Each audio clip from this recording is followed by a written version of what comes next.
তো এই বিশ্বজয়ের গল্পটা শুরু হচ্ছে এমন একটা জায়গা থেকে যাকে আক্ষরিক অর্থেই শূন্য বা তার চেয়েও নিচে বলা যায়। হ্যাঁ, কারণ তেমুজিন মানে চেঙ্গিস খানের আসল নাম তো ছিল তেমুজিন। হ্যাঁ, তেমুজিন। মঙ্গোলিয়ার এক যাযাবর গোত্রে তার জন্ম। সূত্র অনুযায়ী তিনি যখন নিতান্তই ছোট, তখন শত্রুরা তার বাবাকে বিষ দিয়ে হত্যা করে। মর্মান্তিক একটা শুরু। এরপর তাদের নিজেদের গোত্রই তেমুজিন তার বিধবা মা এবং ভাই বোনদের মরুপ্রান্তরে ছুঁড়ে ফেলে দেয়। একটা শিশু সম্পূর্ণ একা হয়ে পড়ে। মঙ্গোলিয়ার সেই রুক্ষ প্রান্তরে একা হয়ে পড়ার অর্থ হল নিশ্চিত মৃত্যু। হ্যাঁ, কোনো আশ্রয় নেই, খাবার নেই। একদম। সেখানে শীতকালে তাপমাত্রা হিমাঙ্কের অনেক নিচে নেমে যায়। এই পরিবারটিকে বেঁচে থাকার জন্য বুনো ইঁদুর শিকার করতে হয়েছে, গাছের শিকড় খেতে হয়েছে, প্রতিদিন তাদের লড়াই করতে হয়েছে স্রেফ আরেকটা দিন বেঁচে থাকার জন্য।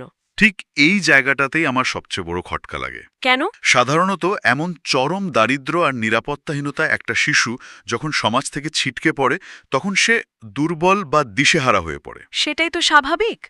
হ্যাঁ, সে হয়তো বড় হয়ে অন্য কোনো শক্তিশালী নেতার দাসত্ব মেনে নেয়, কিন্তু তেমুজিনের ক্ষেত্রে ঘটল সম্পূর্ণ উল্টো। সমাজ থেকে বিতাড়িত হওয়ার ঘটনাই যেন তাকে নেকড়ের পালের সবচেয়ে ভয়ঙ্কর লিডার হতে শিখিয়েছিল। ঠিক বলেছেন, আলফা উলফ হতে শিখিয়েছিল। এটা কিভাবে সম্ভব? মানে এই চরম নিরাপত্তাহীনতা একজন মানুষকে হতাশার বদলে এমন নির্মম নেতৃত্বের দিকে কিভাবে ঘুরিয়ে দিল?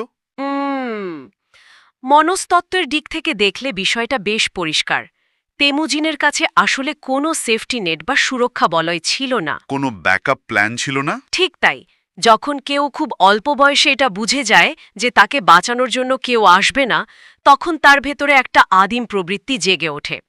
তেমুজিন বুঝতে পেরেছিলেন দুর্বলতার অর্থ হল সোজা মৃত্যু। মানে বাঁচার আর কোনো উপায় নেই। হ্যাঁ, তিনি তার এই নির্মমতাকে কোনো শখ হিসেবে নেননি। এটি ছিল তার টিকে থাকার একমাত্র হাতিয়ার। এই প্রতিকূল পরিবেশ তাকে মানুষের চরিত্র বুঝতে আর শত্রু দুর্বলতা ধরতে শিখিয়েছিল। এবং নিজের আবেগকে পুরোপুরি নিয়ন্ত্রণ করতেও শিখিয়েছিল। একদম। মানে পরিস্থিতি তাকে এমন একটা বার্তা দিয়েছিল যে সম্মান বা ক্ষমতা কেউ তাকে উপহার হিসেবে দেবে না, এটা ছিনিয়ে নিতে হবে। হ্যাঁ, ছিনিয়ে নিতে হবে। কিন্তু শুধু জেদ দিয়ে তো আর এত বড় সাম্রাজ্য গড়া যায় না। না, সেটা তো যায় না। তো বড় হওয়ার সাথে সাথে তেমুজিনের মাথায় একটা বড় চিন্তার উদয় হল। তিনি উপলব্ধি করলেন যে মঙ্গল গোত্রগুলো নিজেদের মধ্যে সারাক্ষণ লড়াই করছে, তারা বিভক্ত। আর এই বিভাজনই ছিল তাদের সবচেয়ে বড় দুর্বলতা। বংশ পরম্পরায় চলা রক্তক্ষয়ী দ্বন্দ্বে মঙ্গলরা নিজেদেরই শেষ করে দিচ্ছিল। তেমুজিন দূর থেকে পুরো ব্যবস্থাটা দেখতে পেরেছিলেন। তিনি বুঝতে পেরেছিলেন এভাবে ছোট ছোট গোত্রে ভাগ হয়ে থাকলে তারা সবসময় বাইরের শক্তিশালী সাম্রাজ্যগুলোর শিকার হবে। আর এখানেই তিনি গোত্রগুলোকে একত্রিত করার সিদ্ধান্ত নিলেন। বহু যুদ্ধের পর তিনি এই বিভক্ত মঙ্গল গোত্রগুলোকে এক ছাতার নিচে নিয়ে আসেন এবং তাদের সর্বসম্মত নেতা হিসেবে স্বীকৃতি পান। তখনই তিনি চেঙ্গিস খান নাম গ্রহণ করেন, যার অর্থ হল বিশ্বের শাসক। বিশ্বের শাসক। কিন্তু একটু দাঁড়ান, এখানে আমার একটা বড় প্রশ্ন আছে। আমরা সাধারণত একত্রীকরণ বা ইউনিফিকেশন বলতে তো শান্তি চুক্তি বা আলোচনার কথা ভাবি। হ্যাঁ, সাধারণত সেটাই ভাবা হয়। কিন্তু এই একত্রীকরণ তো মোটেও শান্তিপূর্ণ ছিল না। এটা ছিল পুরোপুরি রক্তক্ষয়ী একটা ব্যাপার। একদমই তাই। তাহলে তার মূল লক্ষ্য কি? সত্যি মঙ্গলদের মধ্যে শান্তি প্রতিষ্ঠা করা ছিল, নাকি এটি একটি বিশাল ও অপ্রতিরোধ্য সেনাবাহিনী গড়ে তোলার জন্য তার একটা নিখুঁত কৌশলগত চাল ছিল? এটি খুবই চমৎকার একটা প্রশ্ন। তেমুজিনের মাথায় আসলে শুধু শান্তি প্রতিষ্ঠার মতো কোনো আদর্শবাদী বা রোম্যান্টিক ধারণা ছিল না। মানে তিনি খুব প্র্যাকটিক্যাল ছিলেন। হ্যাঁ, তার লক্ষ্য ছিল চূড়ান্ত বাস্তববাদী। তিনি জানতেন যে মঙ্গলদের মধ্যে শান্তি স্থাপন করাটা চূড়ান্ত লক্ষ্য নয়, বরং এটা একটা বড় লক্ষ্যের প্রথম ধাপ মাত্র। আচ্ছা। তিনি গোত্রগুলোকে একত্রিত করেছিলেন কারণ তিনি একটি সুশৃঙ্খল এবং একক কমান্ডের অধীনে চলা বিশাল বাহিনী তৈরি করতে চেয়েছিলেন। আর এই একত্রীকরণের কৌশলটাও ছিল অভিনব। অভিনব বলতে তিনি পুরনো গোত্রভিত্তিক আনুগত্য কি পুরোপুরি ভেঙে দিয়েছিলেন? একদম ভেঙে দিয়েছিলেন। তিনি তার সেনাবাহিনীকে ১০, ১০০, ১,০০০ এবং ১০,০০০ জনের ইউনিটে ভাগ করেছিলেন। আচ্ছা, যাকে দশমিক পদ্ধতি বলা যায়। ঠিক তাই। এর ফলে বিভিন্ন গোত্রের যোদ্ধারা এক ইউনিটে মিশে গিয়েছিল। তাদের পুরনো গোত্রের নেতার প্রতি আনুগত্যের আর কোনো সুযোগই ছিল না। মানে তাদের একমাত্র আনুগত্য ছিল শুধু চিঙ্গিস খানের প্রতি। হ্যাঁ, অর্থাৎ তিনি শুধু গোত্রগুলোকে এক করেননি, তিনি পুরো মঙ্গল সমাজ ব্যবস্থাকে নতুন করে সাজিয়েছিলেন, যাতে পুরো জাতিটাই একটা নিখুঁত যুদ্ধযন্ত্রে পরিণত হয়। অসাধারণ একটা পয়েন্ট। তার মানে তিনি গোত্রগুলোকে একত্রিত করেছিলেন অনেকটা একটা বড় স্প্রিংকে সংকুচিত করার মতো। হ্যাঁ, দারুণ একটা উপমা। সমাজটাকে এমনভাবে নতুন ছাঁচে ফেললেন যাতে সেই স্প্রিংটাকে ছেলে দিলে পুরো পৃথিবীর ওপর তা প্রচণ্ড শক্তিতে আছড়ে পড়তে পারে। একদম। আর যখন সেই স্প্রিংটা মুক্ত হলো, তখন পুরো এশিয়া এবং ইউরোপ সেই ধাক্কাটা হাড়ে মজ্জায় অনুভব করেছিল। আর সেই ধাক্কার কথায় যখন আসলাম, তখন তো তার বিশ্বজয়ের কৌশল নিয়ে কথা বলতেই হয়। মঙ্গোলিয়ার সীমানা ছাড়িয়ে তিনি বাইরের পৃথিবীর দিকে নজর দিলেন। হ্যাঁ, চীন, মধ্য এশিয়া, পারস্য এবং ইউরোপের বুকে তার সেনাবাহিনী আক্রমণ চালালো। তার যুদ্ধজয় নীতিটা পড়ে আমার মনে হয়েছে এটা আধুনিক যুগের কর্পোরেট টেক ওভার বা বড় কোম্পানি ছোট কোম্পানিকে গ্রাস করার একটা ভয়ঙ্কর আদিম রূপ। হ্যাঁ, কর্পোরেট টেকওভারের উপমাটেশনে দারুণ মিলে যায়। তার নীতি ছিল পরিষ্কার, হয় তুমি আমার বাহিনীতে যোগ দাও, নয়তো আমি তোমার পুরো শহর জ্বালিয়ে দেব। এখানে কোনো মাঝামাঝি রাস্তা ছিল না। পার্থক্য শুধু এই যে এখানে ব্যর্থতার শাস্তি ছিল সম্পূর্ণ ধ্বংস। তার সেনাবাহিনীর গতি এবং শৃঙ্খলা ছিল অতুলনীয়। তারা তো ঘোড়ার পিঠে যুদ্ধ করতে পারত, তাই না? হ্যাঁ, একই যোদ্ধা একাধিক ঘোড়া সাথে রাখত যাতে থামতে না হয়। তারা ছিল অবিশ্বাস্য রকমের দ্রুতগামী। কিন্তু একটু থামাই আপনাকে। শুধু ঘোড়ার গতি আর সামরিক কৌশল দিয়ে কি এত বড় একটা মহাদেশ দখল করা যায়? শুধু সামরিক কৌশল দিয়ে পুরোটা ব্যাখ্যা করা কঠিন। সেটাই। যখন কোনো শহরের মানুষকে বলা হয়, হয় আত্মসমর্পণ করো নয়তো মরো, তখন তো মানুষের দেয়ালে পিঠ ঠেকে যায়। আর দেয়ালে পিঠ ঠেকে গেলে মানুষ তো আরও মরিয়া হয়ে লড়াই করে।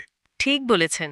তাহলে অর্ধেক পৃথিবী জয় করার পেছনে শুধু তার সেনাবাহিনীর গতিই কি মূল কারণ ছিল, নাকি এর পেছনে অন্য কোনো মনস্তাত্ত্বিক খেলা ছিল? মনস্তাত্ত্বিক খেলাটাই এখানে আসলে সবচেয়ে বড় অস্ত্র ছিল। চেঙ্গিস খান খুব দ্রুতই বুঝতে পেরেছিলেন যে প্রতিটি শহরের সাথে লড়াই করে জয়ী হতে গেলে অনেক সময় এবং সৈন্য ক্ষয় হবে। তো তিনি সময় বাঁচাতে চেয়েছিলেন। হ্যাঁ, তাই তিনি ইচ্ছে করেই তার নির্মমতার গল্পগুলোকে ছড়িয়ে পড়তে দিয়েছিলেন।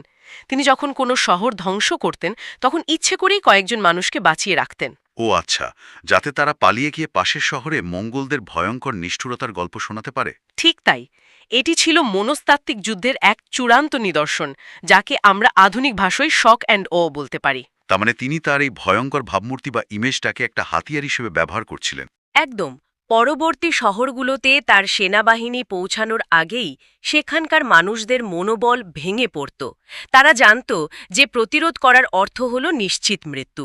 তাই প্রচুর শহর কোনো রক্তপাত ছাড়াই যুদ্ধ শুরু হওয়ার আগেই আত্মসমর্পণ করতে বাধ্য হয়েছিল। হ্যাঁ, মানে তলোয়ারের চেয়েও ভয় যে বড় অস্ত্র হতে পারে, সেটা তিনি নিখুঁতভাবে প্রমাণ করেছিলেন। কিন্তু আমাদের আজকের তথ্যে এমন একটা দিক উঠে এসেছে যা আমার কাছে সবচেয়ে বড় বিস্ময় মনে হয়েছে। কোন দিকটা?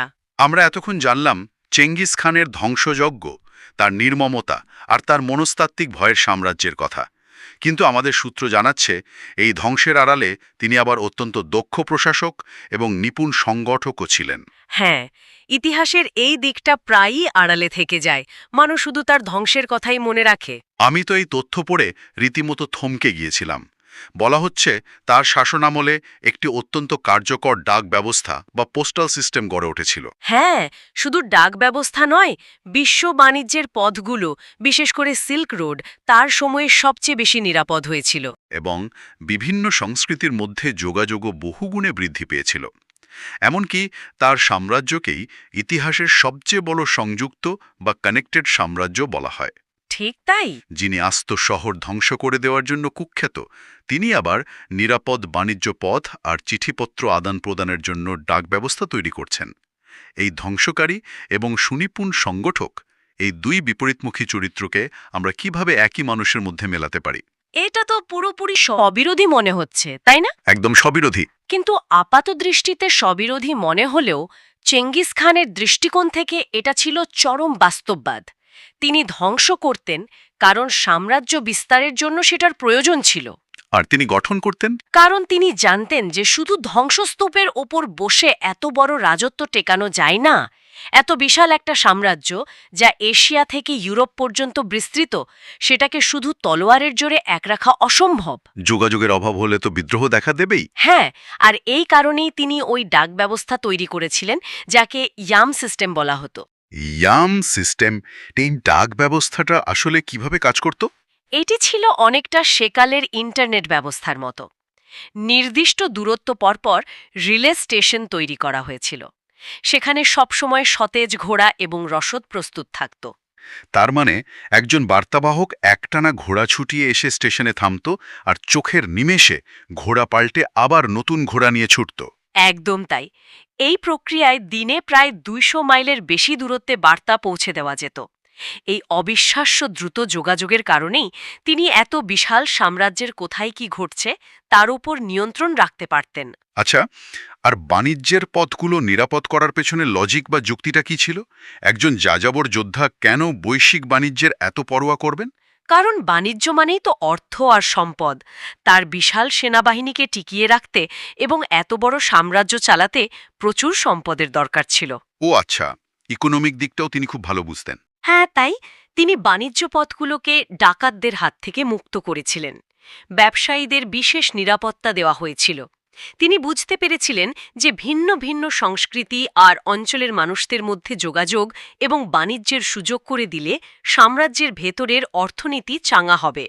মানে এই সুনিপুণ সংগঠক সত্তাটা না থাকলে তার সাম্রাজ্য হয়তো তার মৃত্যুর পরপরই তাসের ঘরের মতো ভেঙে পড়ত। ঠিক তাই। সত্যিই মানুষটাকে যত জানছি তত বেশি জটিল এবং হিসাব নিকাশ করা এক চরিত্র বলে মনে হচ্ছে। ধ্বংস আর সৃষ্টির এমন নিখুঁত ভারসাম্য ইতিহাসে খুব কমই দেখা যায়। তা তো বটেই। তো আমরা আলোচনার প্রায় শেষ পর্যায়ে চলে এসেছি। আমাদের সূত্র থেকে আমরা জানতে পারি যে ১২২৭ সালে এই বিশ্ববিজয়ী মৃত্যুবরণ করেন। হ্যাঁ, তার মৃত্যুর কারণ আজও পুরোপুরি নিশ্চিত নয়। এটা ইতিহাসের একটা অমীমাংসিত রহস্য। কিন্তু তার মৃত্যুতেই মঙ্গল সাম্রাজ্যের অবসান ঘটেনি। তার উত্তরসূরিরা এই সাম্রাজ্যের বিস্তার অব্যাহত রেখেছিলেন।